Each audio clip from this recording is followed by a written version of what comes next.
Yang ingin saya ceritakan pada malam hari ini adalah kisah seorang jin yang saleh, akan tetapi kemudian berakhir dengan kesesatan dan menyesatkan manusia. Bicara tentang jin, jin ini sesuatu yang wajib diimani karena disebutkan dalam Al-Quran. Bahkan ada satu surat namanya surah jin. Kemudian juga disebutkan di berbagai macam hadis Nabi SAW bagaimana jin-jin itu ada yang beriman kepada syariat Rasul, kemudian menyebarkan dakwah Rasul. Artinya bahwa keberadaan jin itu harus diimani, bahwa di sekitar kita ini ada jin. Lalu bagaimana sejarahnya? Adapun tentang sejarah bangsa jin, memang tidak ada hadis yang sahih yang menjelaskan tentang asal muasal jin itu. Akan tetapi banyak riwayat Israiliyat yang sebagiannya bersanad dan sebagiannya tidak bersanad. Tentu kita akan menceritakan sebagai pengetahuan, bukan untuk dijadikan sebuah sandaran. Karena Nabi SAW bersabda, hadithu ambani Israel wala haraj. Ceritakan tentang kisah-kisah Israiliyat Bani Israel dan tidak mengapa, selama tidak bertentangan dengan Al-Quran dan Sunnah Rasul. Dijelaskan oleh sahabat Abdullah bin Abbas radhiyallahu anhuma bahwa yang pertama kali jin diciptakan itu namanya Sumia. Jin yang pertama kali diciptakan Allah itu namanya Sumia. Nah, Sumia ini diciptakan oleh Allah Subhanahu wa taala dari ujung nyala api. Dialah satu-satunya jin yang diciptakan dari nyala api, sama dengan Adam satu-satunya manusia yang diciptakan dari tanah, karena keturunannya tidak dari tanah. Adam itu ketika diciptakan, Allah Subhanahu wa taala sebagaimana diceritakan Imam Ibnu Katsir di dalam kitabnya Bidayah. Jadi Allah Subhanahu wa taala memerintahkan malaikat Jibril untuk mengambil tanah di bumi. Turunlah Jibril dari langit ke bumi, tapi bumi menolaknya. Bumi tidak mau ada satu tanah pun yang berkurang dari tempatnya. Maka Jibril pun naik kembali dan mengatakan kepada Allah bahwa bumi menolak. Kemudian Allah Subhanahu wa taala mengutus Mikail, juga bumi menolaknya. Sampai akhirnya Allah mengutus Malakul Maut, kemudian bumi menolaknya, tapi Malakul Maut tidak mau kembali tanpa mengambil tanah yang diperintahkan Allah. Maka akhirnya Malakul Maut mengambil dari berbagai macam bentuk tanah yang ada di bumi. Ada yang berwarna hitam, ada yang berwarna putih, ada yang berwarna merah, macam-macam warna. Ada tanah yang keras, ada tanah yang liat, ada tanah yang mudah, ada yang tanah yang susah. Sehingga penciptaan dari berbagai macam bentuk tanah dan sifat-sifat tanah itulah yang membentuk karakter manusia. Makanya ada manusia itu kulitnya hitam. Mana yang kulitnya hitam? Nah, itu dari tanah hitam tuh. Ya. Ada tanah, ada orang yang berkulit putih, mungkin dari tanah yang putih. Ada yang berkulit merah, mungkin juga dari tanah merah. Ada yang belang-belang, mungkin campuran. Ya. Kemudian juga sifat-sifatnya berbeda. Ada yang mungkin keras kepala, ada pemaaf, ada yang kadang keras kadang pemaaf. Itu sesuai dengan karakter tanah itu. Baru kemudian tanah itu diangkat ke langit, baru dibentuk Adam alaihi salatu wassalam. Jadi satu-satunya manusia yang dibentuk dengan tanah itu hanya Adam saja. Asal penciptaan manusia dari tanah, sama dengan jin. bahwa jin itu yang diciptakan dari ujung nyala api itu hanya Sumia namanya. Itulah Abu Al-Jin namanya, bapaknya jin namanya Sumia. Lah Sumia ini diciptakan oleh Allah Subhanahu wa taala 2000 tahun sebelum Adam diciptakan. Bi alfai amin qabla khalqi Adam. 2000 tahun sebelum diciptakan Adam, maka Sumia ini diciptakan.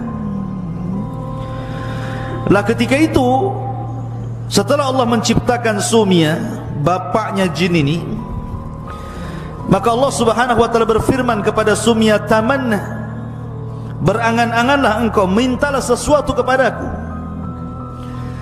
Maka kata Sumia, bapak jin ini mengatakan, atamanna an nara wa la nura wa an naghiba fi thara wa an yasira kah lana syababan.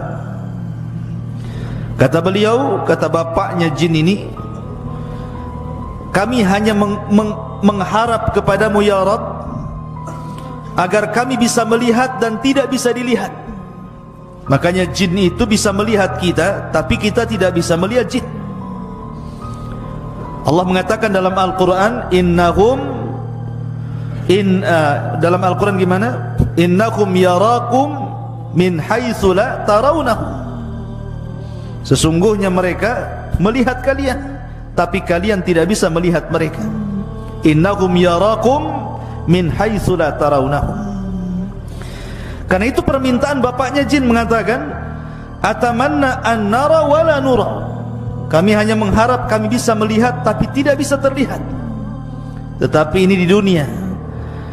Maka di akhirat sebagai bentuk keadilan Allah, kita yang akan melihat jin, tapi jin tidak bisa melihat kita di akhirat nanti.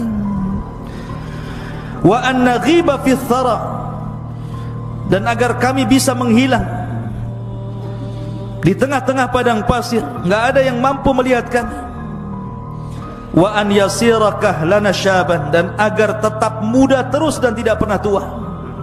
Itulah permintaan Sumia, bapaknya jin ini.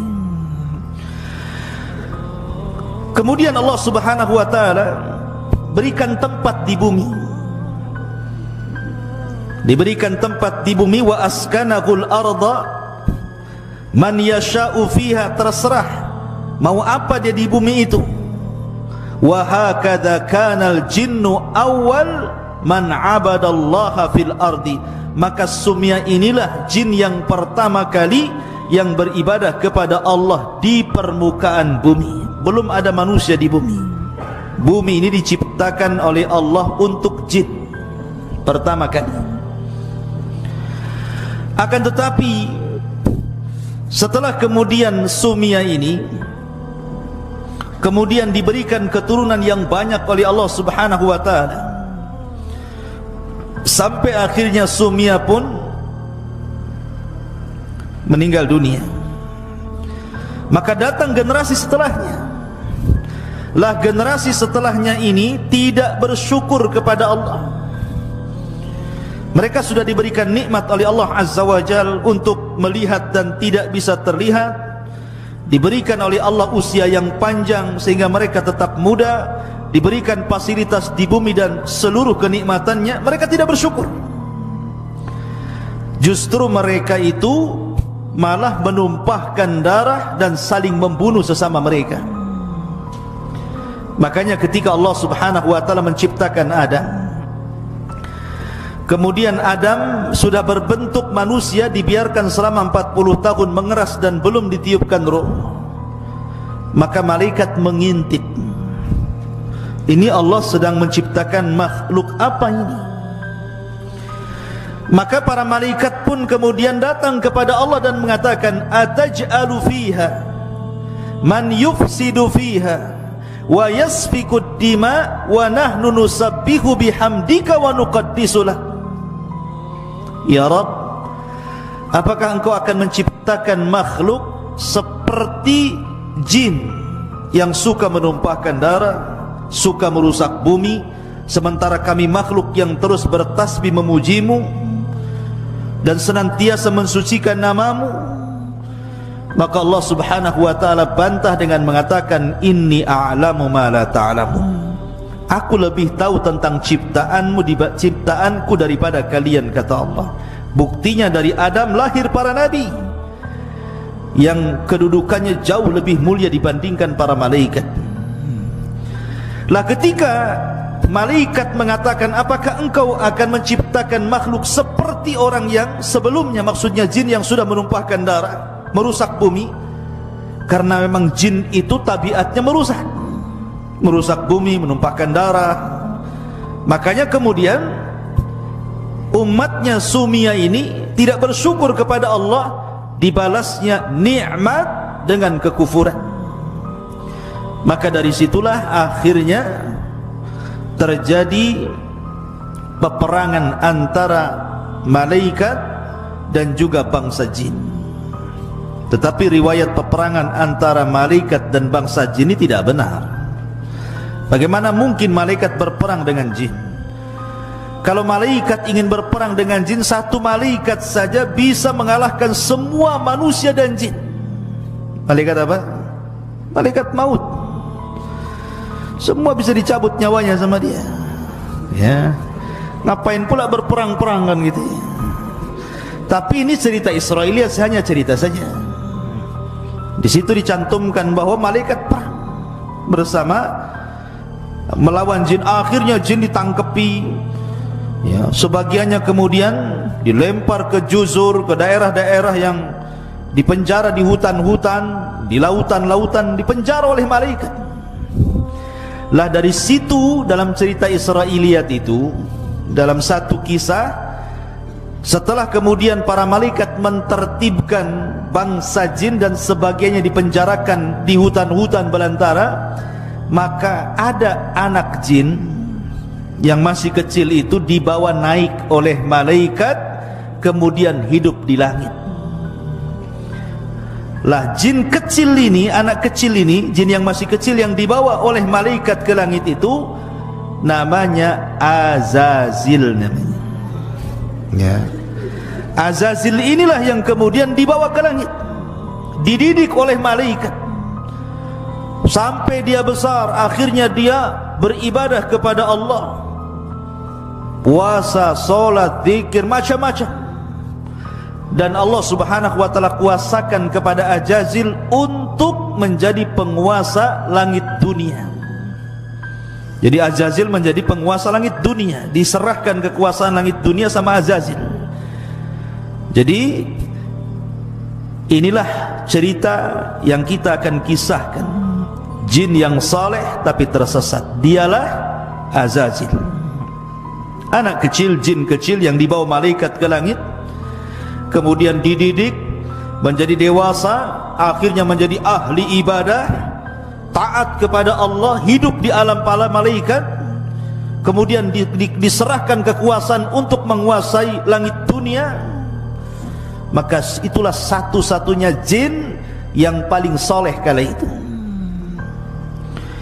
Ada juga yang mengatakan, riwayat yang lain tentang Israiliyat, bahwa ketika Allah subhanahu wa ta'ala menciptakan jin, kemudian jin ini rusak betul, rusak luar biasa, suka menumpahkan darah. Maka Allah subhanahu wa ta'ala utus dari kalangan mereka seorang jin yang saleh, mungkin dari kalangan manusia itu seperti para nabi, namanya Azazil, dipilih oleh Allah untuk menjadi pembaharui bangsa jin, supaya mentertibkan bangsa jin, kemudian didukung oleh kekuatan para malaikat. Sama seperti Rasul dalam perang Badar dibantu oleh malaikat sehingga Allah menangkan peperangannya, ataupun dalam perang Khandaq seperti malaikat menolong Rasul di Khandaq, akhirnya dimenangkan peperangannya, dan perang-perang lainnya, dan berhasil kemudian memenjarakan jin-jin yang jahat. Dari sebab kegemilangan keberhasilan Azazil mentertibkan bangsa jin, sebagai bentuk kebaikannya Allah angkat Azazil dari bumi ke alam malaikat, bahkan menjadi khazanatul jannah, menjadi bendaharawan sorga yang memelihara sorga. Itu kisah Israiliyat sekali lagi ya. Seperti itu kisahnya. Lah, setelah kemudian Ajazil ini berada di alam malaikat, hidup bersama para malaikat, beribadah layaknya malaikat. Makanya kemudian ada khilaf di antara ulama. Ajazil ini sendiri nama Israiliyat, tidak ada dalam Quran Sunnah. Tapi itulah jin yang paling soleh ketika itu. Sehingga para ulama mengatakan, apakah Ajazil ini, jin iblis ini, bagian daripada malaikat ataukah dia bagian daripada jin? Maka karena hidup di malaikat, di alam malaikat masalahnya. Tetapi ulama menguatkan bahwa Ajazil itu bukan malaikat, tetapi jin. Berdasarkan Al-Quran, Allah mengatakan kana minal jinni fafasaqa an amri rabbi. Ajazil itu bagian daripada jin yang berbuat fasik kepada perintah Allah. Singkat cerita bahwa Ajazil hidup dengan para malaikat, beribadah layaknya malaikat, menjadi jin yang paling soleh. Sampai pada waktunya Allah subhanahu wa ta'ala ingin menciptakan makhluk yang berbeda, bukan malaikat, bukan juga jin, manusia. Maka Allah subhanahu wa ta'ala menciptakan manusia, kemudian disebut Adam. Kenapa Adam? Karena diciptakan dari adim. Adim itu tanah yang ada di bumi, maka makhluk itu disebut Adam alaihi salatu wassalam. Lah ketika Allah subhanahu wa ta'ala menciptakan Adam itu, Allah beri 4 kelebihan. Kenapa? Menghindari supaya jin jangan sombong, Ajazil itu jangan sampai sombong. Kelebihan pertama, Adam itu diciptakan oleh kedua tangan Allah. Khalaqtu biyadai, aku ciptakan Adam dengan tanganku. Yang kedua, wa nafakhtu min ruhi, yang meniupkan ruh ke jasad Adam Allah sendiri, bukan malaikat yang diutus untuk meniupkan ruh. Kemudian yang ketiga, asjadalahul malaika, Allah perintahkan seluruh malaikat sujud kepada Adam. Dan tidak ada perintah Allah kepada para malaikat sujud kepada Ajazil. Kemudian yang keempat, Allah ajarkan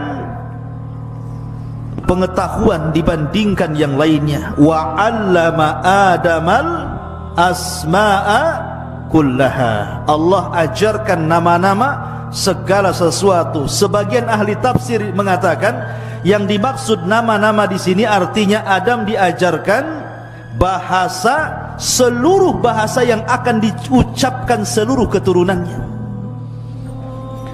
Di kita saja ada bahasa Padang.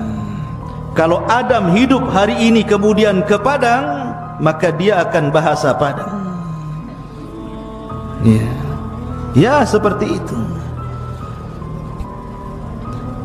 Ada bahasa Madura. Kalau Adam hidup hari ini kemudian ke Madura, dia akan pakai bahasa Madura.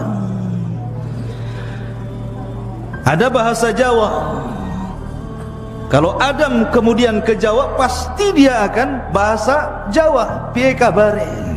Pakai bahasa Jawa kan itu. Atau ke Sunda, kumaha kabarna? Sararehat kan itu. Pasti akan bisa tuh. Ya.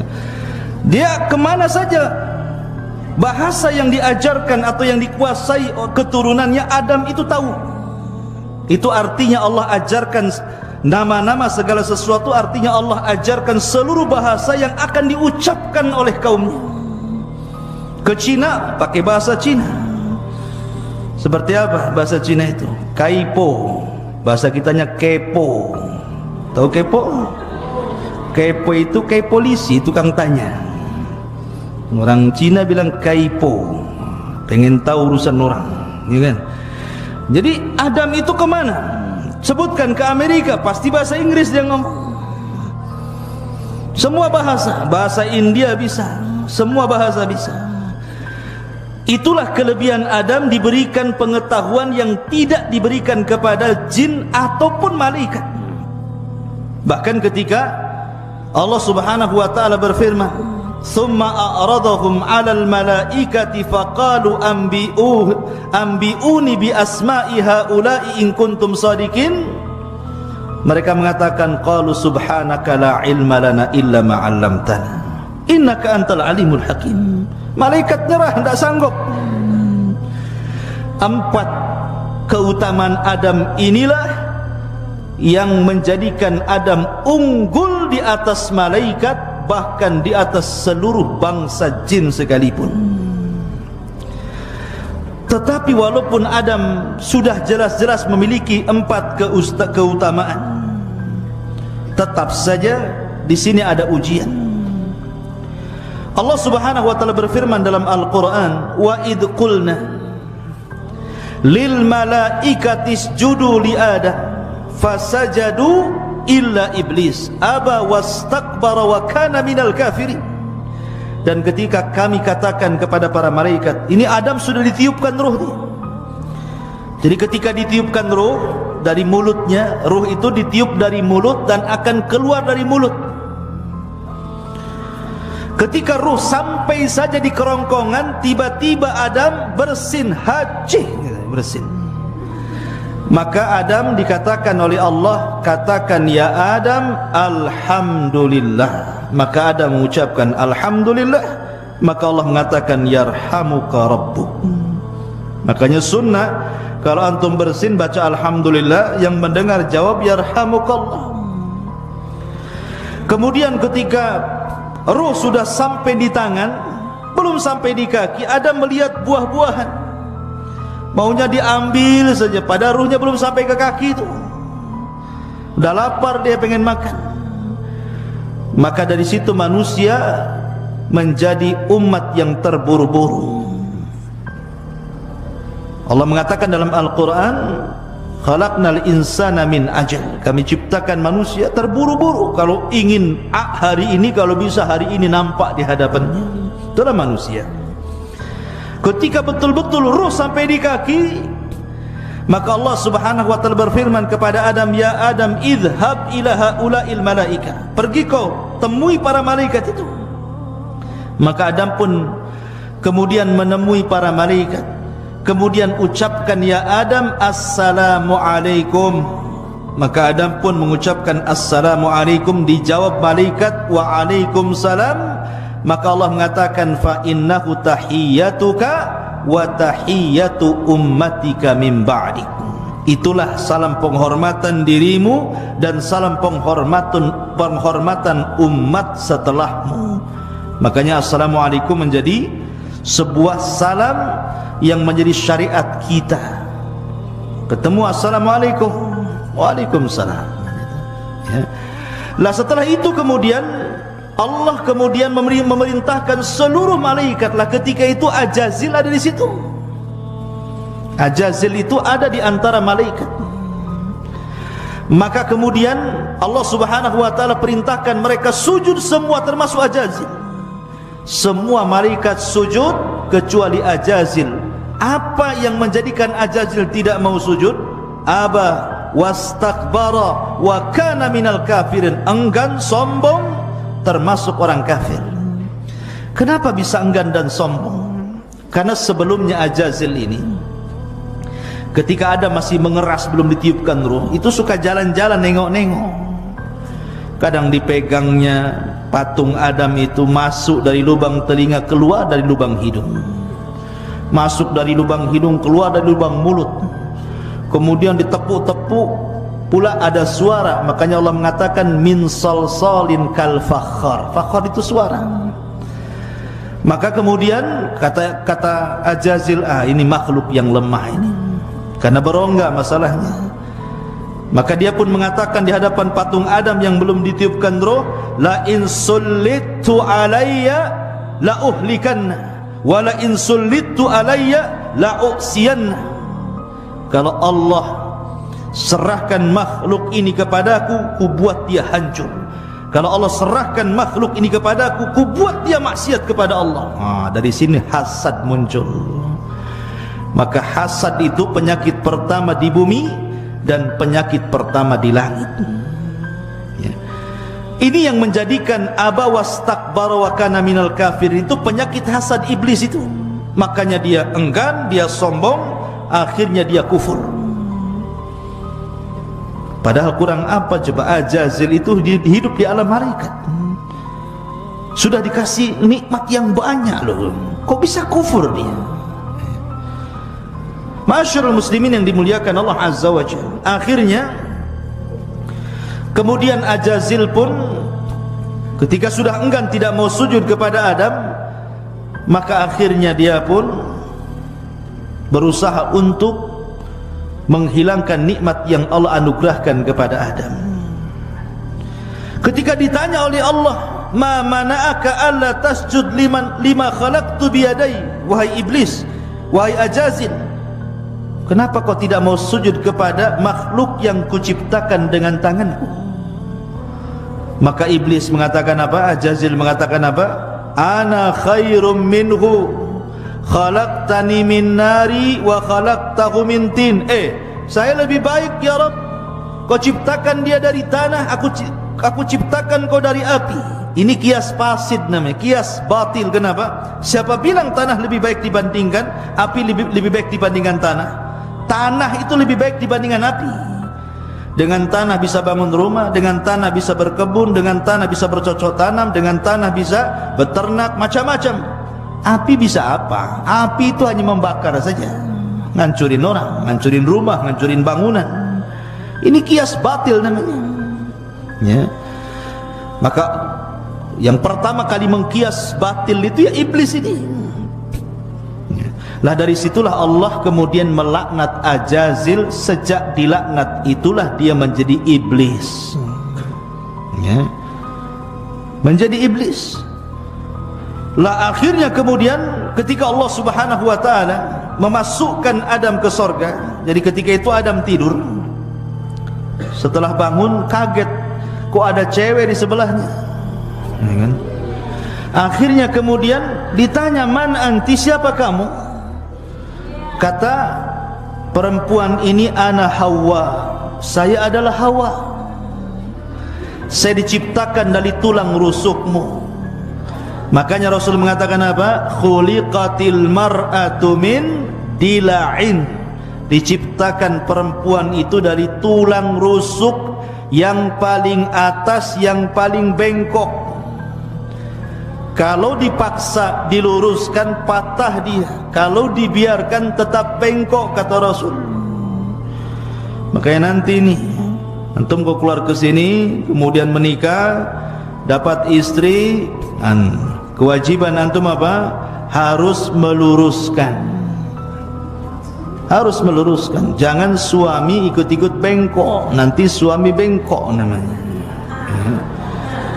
Jadi ketika di sampingnya ada Hawa ini, maka Allah berfirman kepada Adam dan Hawa, uskun anta wa zaujukal jannah. Kalau gitu masuk kau ke dalam sorga, masuk kau ke dalam sorga, nikmati apa yang ada di sorga itu.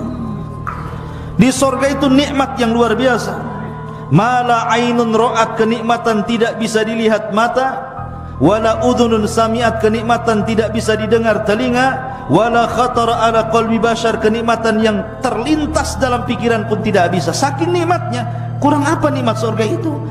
Allah uji Adam, kau boleh makan buah-buahan di situ, kau boleh minum dari berbagai macam jenis minuman di situ, tapi tolong wala taqraba hadhihi syajarah, jangan dekat satu pohon ini. Itu saja. Ribuan pohon kau ambil buahnya, tapi yang satu pohon ini jangan kau dekat-dekat. Ya. Iblis tahu kelemahannya. Ketika itu iblis berada di luar sorga, sudah tidak bisa lagi masuk ke sorga karena sudah dikeluarkan dari sorga. Kemudian Allah buat jaga sorga dengan para malaikat, iblis tidak bisa masuk. Rupanya Allah takdirkan ada binatang berbentuk ular yang boleh keluar masuk sorga dan tidak dihalau malaikat. Dari sini maka akhirnya iblis pun bekerja sama dengan ular itu untuk masuk ke dalam sorga. Ular ini pula kemudian terpengaruh dengan iblis tadi, akhirnya iblis sembunyi di rongga ular, masuklah, berhasil ke dalam surga. Makanya ketika nanti iblis turun ke dunia, kemudian membuat istana di tengah lautan, maka dijaga oleh ular-ular di situ. Berdasarkan beberapa riwayat, ya. Maka akhirnya setelah masuk ke dalam surga, Allah tahu, tidak mungkin Allah tidak tahu. Kenapa Allah tidak cegah?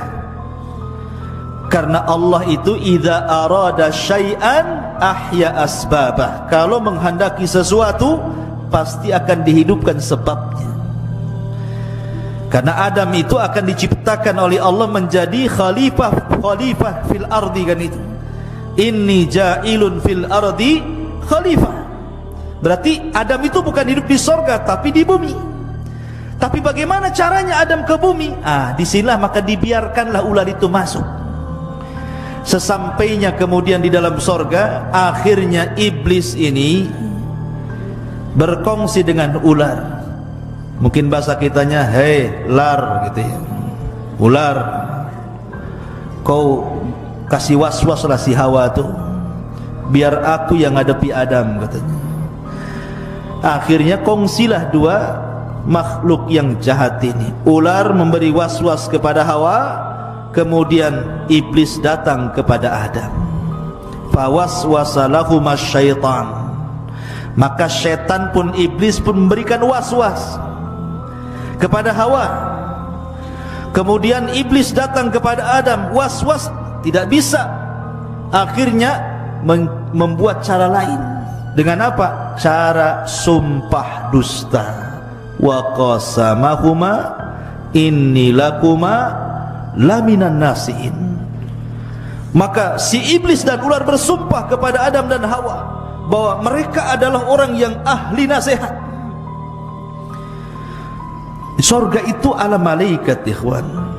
Tidak mungkin ada orang bersumpah untuk sebuah kedustaan, karena belum pernah terjadi orang bersumpah untuk kedustaan, apalagi di langit, di alam malaikat, di surga lagi. Gak mungkin. Akhirnya kemudian Adam percaya saja. Ketika iblis mengatakan, ya Adam, demi Allah, sebenarnya Allah larang dekat-dekat pohon itu karena dua perkara, antakuna malakaini au takuna minal khalidin. Agar Allah tidak jadikan kau malaikat atau kau jadi kekal di surga. Makanya Allah larang kau dekat-dekat, katanya. Karena melihat, tidak mungkin dia bersumpah kok dusta, gitu ya. Dari sinilah Adam terpengaruh dengan sumpah iblis. Didekati pohon itu, dimakanlah buah larangan itu. Tiba-tiba apa yang terjadi? Allah buat lepas seluruh pakaian ahli sorga dari badan Adam dan Hawa. Kedua auratnya tampak. Maka Adam malu, Adam lari bersembunyi di pohon-pohon. Hawa malu, kemudian lari di pohon-pohon. Tapi Allah mengatakan, mau kemana hendak kau pergi wahai Adam? Kau mau sembunyi di mana? Maka Adam hanya mengatakan, tidak ya Rabb, aku tidak bersembunyi. Fa inni astahyaituka ya Rabb, aku hanya malu kepadamu. Dari kejadian inilah Allah berfirman, ihbitu minha jami'a, keluar kalian. Hei Adam, hei Hawa, hei iblis, hei ular, keluar kamu dari surga ini. Maka akhirnya mereka diletakkan di bumi.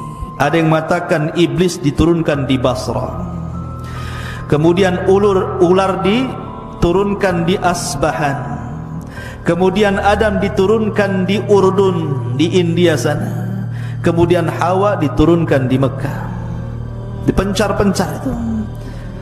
Akhirnya bertahun-tahun Hawa mencari Adam, Adam mencari Hawa, berjumpalah di sebuah bukit yang kemudian hari ini disebut Arafah.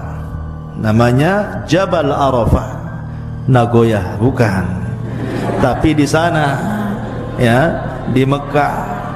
Bukan Jabal Arafah Nagoya, Jabal Arafah yang ada di Mekah. Berjumpalah Adam dengan Hawa di Arafah, maka disebut Arafah. Anak muda bahasanya ta'aruf, kenalan gitu, Arafah, ya. Maka dari situlah Adam melihat Hawa, Hawa melihat Adam. Berbahagialah keduanya dipertemukan. Maka sepakat keduanya bertobat kepada Allah dan kalimat yang pertama diucapkan keduanya, Rabbana zalamna anfusana wa illam taghfir lana wa tarhamna lanakunanna minal khasirin. Inilah kalimat pertama yang diucapkan di bumi.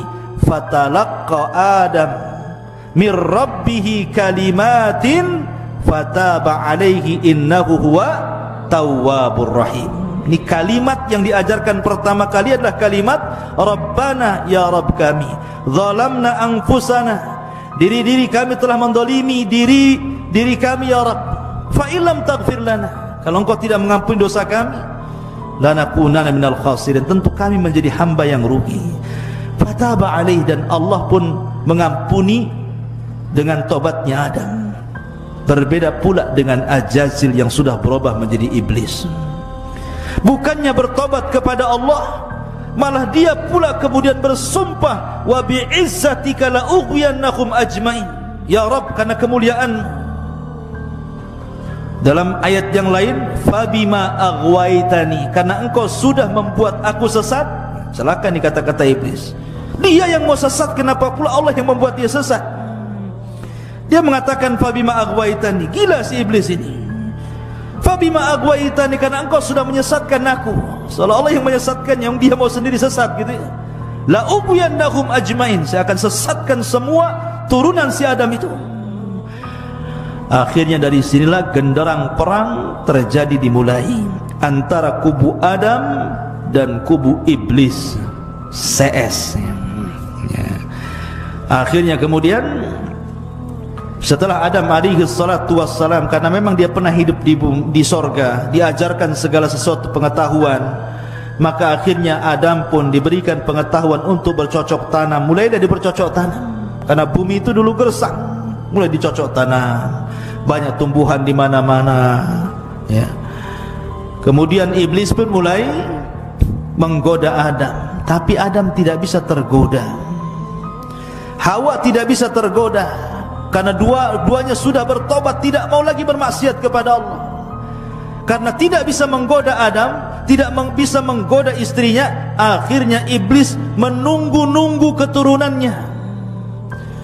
Ketika Hawa melahirkan 20 kali, sekali melahirkan selalu kembar, perempuan laki-laki, maka Adam punya anak sebanyak 40, 20 laki-laki, 20 perempuan. Coba 20 kali melahirkan nasi kembar saja, satu kampung ya. Akhirnya kemudian yang paling besar namanya Qabil, ada juga adiknya Habil. Setelah kemudian keduanya dewasa, Allah berikan syariat supaya menikah, supaya memperbanyak keturunan, tapi dengan cara silang. Kembaran Habil menikah dengan Qabil, kembaran Qabil menikah dengan Habil. Rupanya iblis ada kesempatan, ini kesempatanku untuk menggoda turunan Adam. Datanglah dia kepada Qabil. Bil, kau tengok tuh kembaran si Habil tuh, cantik gak? Kau tengok kembaranmu sendiri, cantik tak? Iya, cantik kembaranku, nampaknya dia kurang cantik. Mulai dikasih was-was di situ. Dari sini dia tolak dan mengatakan kepada ayahnya, wahai ayahanda, aku tidak mau menikah dengan kembaran si Habil itu, saya mau menikah dengan kembaran saya sendiri. Adam itu bukan ayah diktator. Dia berdoa lagi kepada Allah Azza wa Jalla, bagaimana cara menyelesaikan pertikaian saudaranya ini. Dari sini Allah syariatkan apa? Disyariatkan untuk berkurban. Allah mengatakan, watslu alaihim naba abnai Adam bil haq idh qarraba qurbanan fatuqabbala min ahadihima wa lam yutaqabbal minal akhar qala la aqtulannak qala innama yataqabbalullahu minal muttaqin. Katakan ya Muhammad, ceritakan tentang dua kisah anak Adam yang keduanya berkurban untuk mencari pasangan. Allah terima yang satu dan Allah tolak yang lain. Yang ditolak ngamuk dan mengatakan saya akan bunuh kamu. Yang diterima mengatakan Allah hanya menerima kurban orang yang bertakwa. Sepakat ahli tafsir bahwa ayat ini bicara tentang Qabil dan Habil. Maka ketika kurbannya ditolak, setan datang lagi dan mengatakan, Bil, itu rekayasa ayahmu saja tuh, udah ngotot saja. Akhirnya kemudian diberikan was-was ke telinga Qabil untuk menyelesaikan masalah, kau bunuh saja abangmu tuh. Masuklah was-was lagi untuk membunuh babangnya. Terang-terangan dia ngomong di hadapan abangnya dan mengatakan, la aqtulannak, saya akan bunuh kamu. Tetapi karena Habil ini sifatnya mirip dengan Adam, bahkan kalau seandainya Habil hidup tentu dia akan jadi nabi setelah Adam, dia mengatakan, la imbasatta yadaka litaqtulani ma ana bibasiti yadiya ilaika liaqtulah inni akhafullah. Kalau kau memang hendak membunuhku, bunuh saja, tapi aku tidak akan membunuhmu, aku takut kepada Allah. Rupanya ini bukan gertak sambal, bukan gertak sambal balado ya. Ini betul-betul gertak sambalnya ini. Ketika suatu ketika Habil tidak pulang-pulang, Adam pun mengatakan, Qabil, di mana abangmu? Tolong cari. Kok tidak pulang, sudah sore ini? Maka Qabil pun mencari Habil. Rupanya dilihatnya abangnya sedang tertidur. Iblis datang lagi membisikkan, Bil, lihat abangmu sedang tidur, ambil batu, benturkan kepalanya dengan batu itu biar dia mati. Akhirnya betul diambilnya batu. Pengecut Qabil ini, coba kalau bergulat kalah dia, karena Habil itu kekar badannya, kuat. Tapi sekuat-kuatnya orang kalau lagi tidur digempur kepalanya, mati juga kan itu. Akhirnya pas nengok dia lagi tidur, ambil batu, betul-betul dibenturkan kepalanya, matilah. Akhirnya sudah mati, bingung nih, gimana nih, karena belum pernah terjadi pembunuhan kecuali itu, dan belum ada syariat fardu kifayah, sehingga bingung nih si Qabil ini mau diapakan jasad ini, disembunyikan.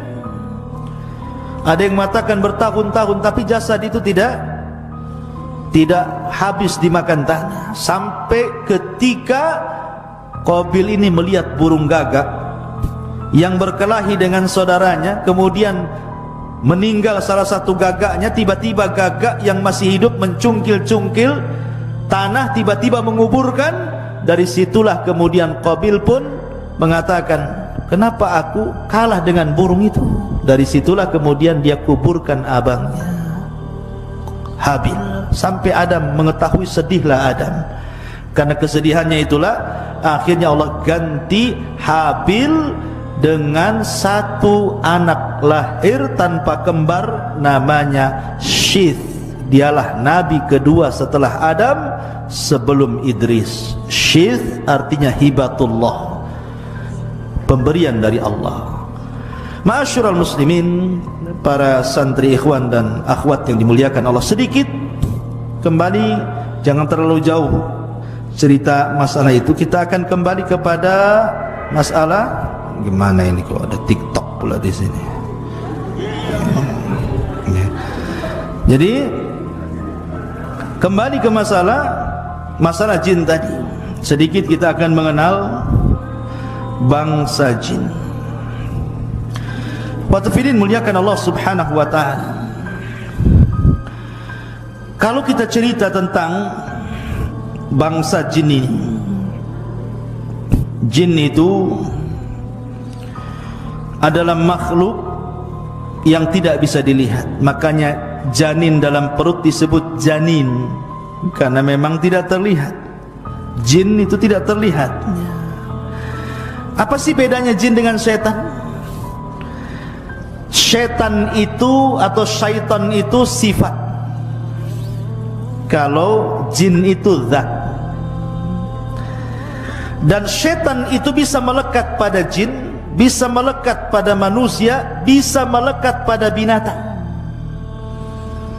Jin yang jahat disebut setan, manusia yang jahat disebut setan, binatang yang jahat pun disebut setan. Makanya Rasul mengatakan, kalbul aswad minasyaitan, anjing hitam itu dari setan ya. Jadi setan itu sifat ya. Dan tadi sudah saya katakan bahwa kalau cerita asal penciptaan jin ya dari api, tetapi anak turunannya tidak sebagaimana Sumia tadi, ya sama dengan manusia, tidak dari tanah anak turunannya. Lah kenapa Allah ciptakan jin? Pertanyaannya, Allah berfirman dalam Al-Quran, jawabannya, wa ma khalaqtul jinna wal insa illa liya'budun. Tidaklah kami ciptakan jin dan manusia kecuali disuruh untuk beribadah. Jadi manusia, jin, malaikat semua beribadah kepada Allah. Semua beribadah. Tetapi ada yang beribadah, ada yang tidak. Beda dengan malaikat, beribadah semuanya karena tidak punya nafsu. Tapi manusia dan jin itu diberikan nafsu. Tapi dua-duanya makhluk mukallaf yang diperintahkan untuk beribadah kepada Allah. Dan jin ini punya kemampuan melebihi kemampuan manusia di satu sisi. Seperti jin ini bisa memindahkan istana. Ingat ketika Nabi Sulaiman mendengar ada kerajaan dipimpin Ratu Balqis, dan Sulaiman ingin memindahkan kerajaan itu ke negerinya dari Yaman ke Palestina. Apa yang dikatakan Ifrit itu, Ifrit itu bawahannya iblis. Dia mengatakan, Sulaiman, aku akan pindahkan istana itu sebelum kau berdiri dari tempat dudukmu, qabla an taquma min maqamik. Ya, ini kemampuan jin, bisa memindahkan istana. Kalau hanya nyolong uang di celengan lebih mudah bagi jin. Ya, kalau antum hilang uang di lemari, berarti ada jin yang ngambil. Jin dari manusia. Ya. Jadi jin itu bisa ngambil dari memindahkan barang. Nah, itu jin. Ya. Maka antum jangan jadi jin suka mindah-mindahin uang dari lemari kawannya. Ya, kalau dipindahin, kalau diambil kan masalah. Lebih jin dibandingkan jin jadinya. Ya.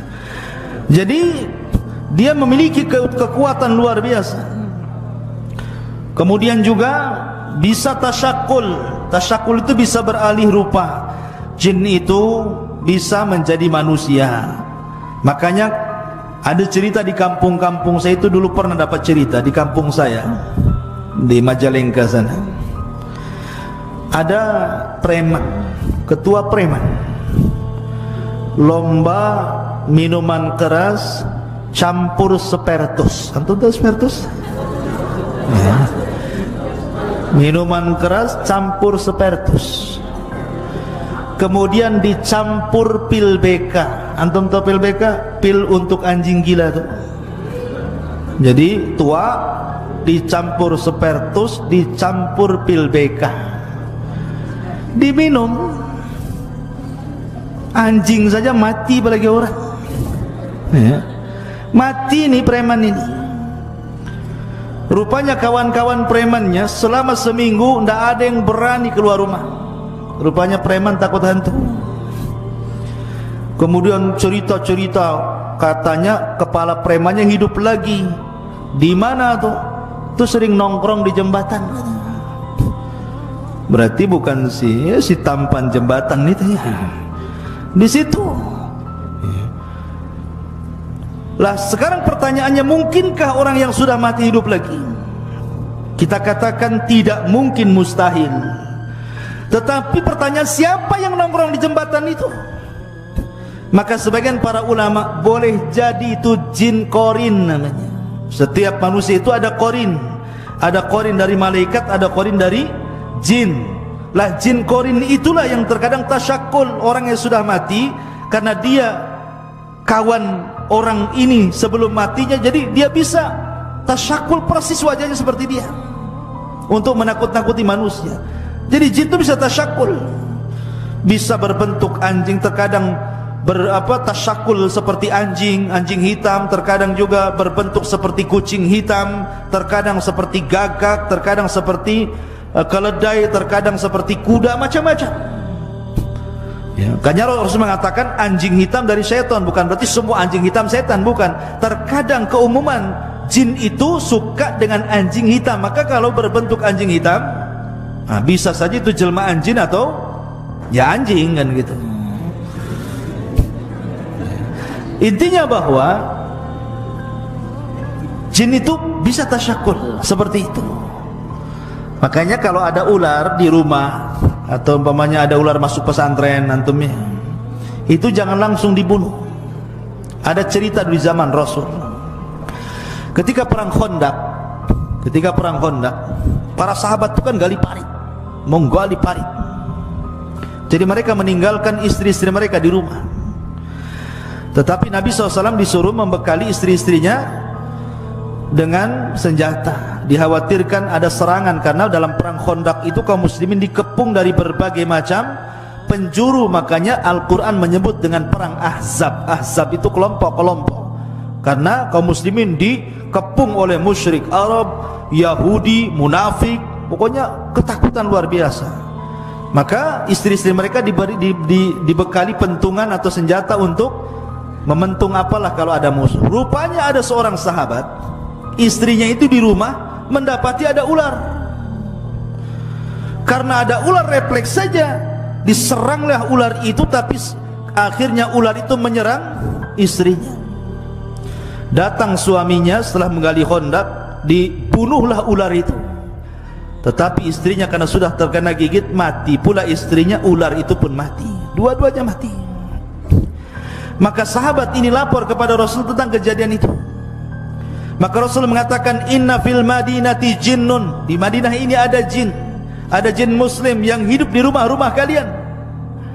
Terkadang mereka tersakul seperti ular.